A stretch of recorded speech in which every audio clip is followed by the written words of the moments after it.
There once was an ancient Spartan warrior who was extremely well trained. In fact, since the age of 7, he had been taught by the greatest warriors how to battle.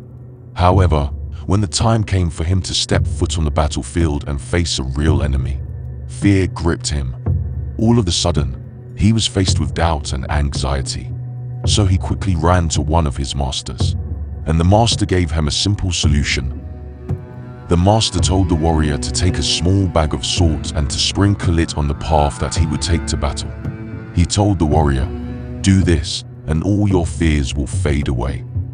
So the warrior jumps up excited, quickly gets a bag of salt, and starts sprinkling it on the way to battle. After the battle was won, he wraps up his cuts and bruises and heads home along the same path he came. But he notices that all the salt had been blown away by the wind. So he goes back to his master, and the master explains the lesson. He said, "The salt represented your fear, and the path represented the warrior's journey." Meaning, your fear will only fade when you take action and face it head on.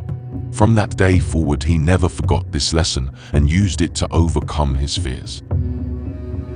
My brother, listen to my words. The mind of a man is constantly at war. It's a battle between fear and faith. But the Bible says, no one can serve two masters.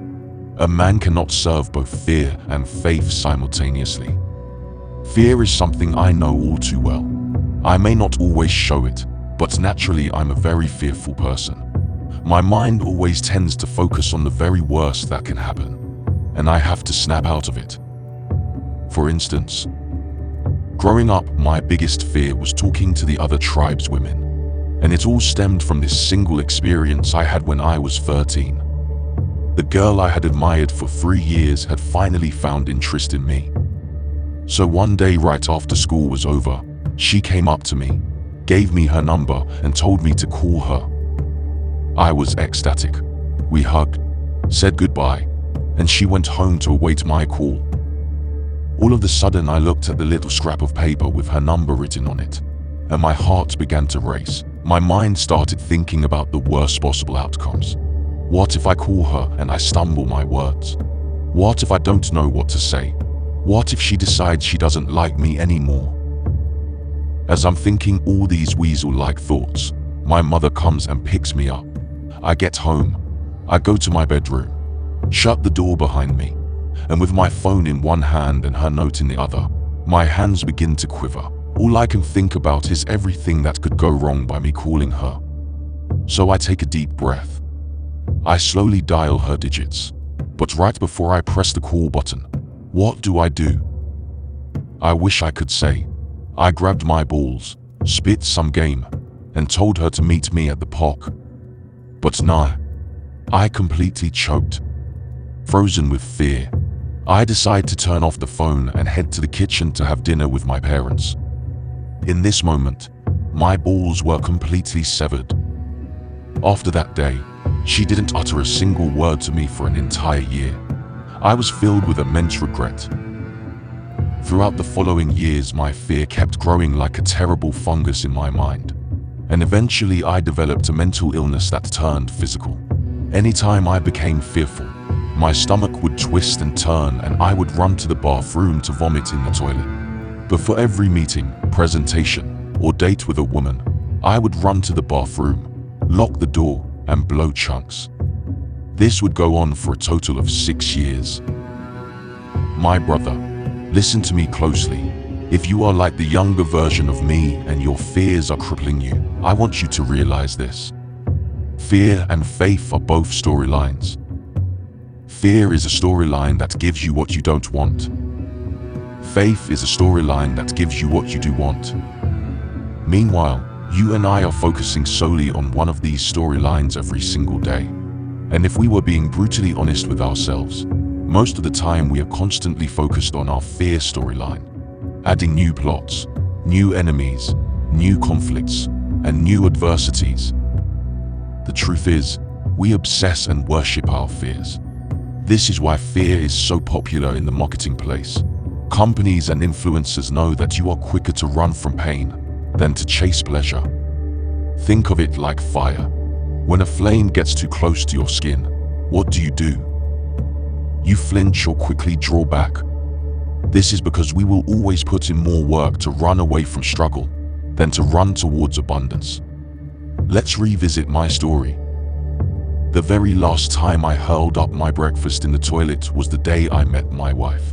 Right before we went on our first date, I nervously ran to the toilet one final time. After I was finished, I brushed my teeth, mouthwashed, and went to meet her. The second I met her, all my fears were gone. Never again did I get sick to my stomach due to fear. She taught me how to relax and remain calm under pressure. She taught me to focus on my faith storyline. She once told me, in the end, everything will be okay, and if not, that just means it's not the end.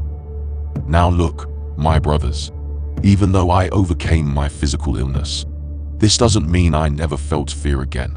As I've gotten older and have taken on more responsibilities, I've found fear perk its head more often than not. Why? Because with new levels comes new devils. The only difference is now I'm weaponized. My mind has gotten tougher. Anytime my life has gotten hard, I've decided to become even harder. But where does this strength come from? Is it years of training and self-improvement? No. I get my power from a higher source, God.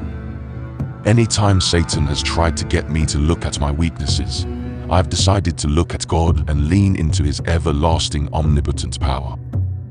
In the book of Deuteronomy, Moses had been leading his people for 40 years before he passed the torch to Joshua, who felt extremely unqualified to lead.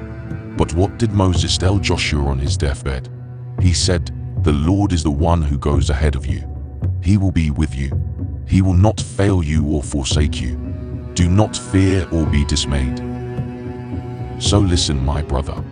Anytime your situation seems too difficult to bear, remember that God will always go ahead of you. And yes, he will give you scary missions to expand you. Yes, he will push you beyond your self-limiting beliefs. Too many men believe the lie that God will never give you more than you can handle. But this is not actually in the Bible. From my own experience and lessons I've learned, yes, God will give you more than you can handle. Not only to expand you, but to make you realize you cannot do this all on your own. You need a higher source of power.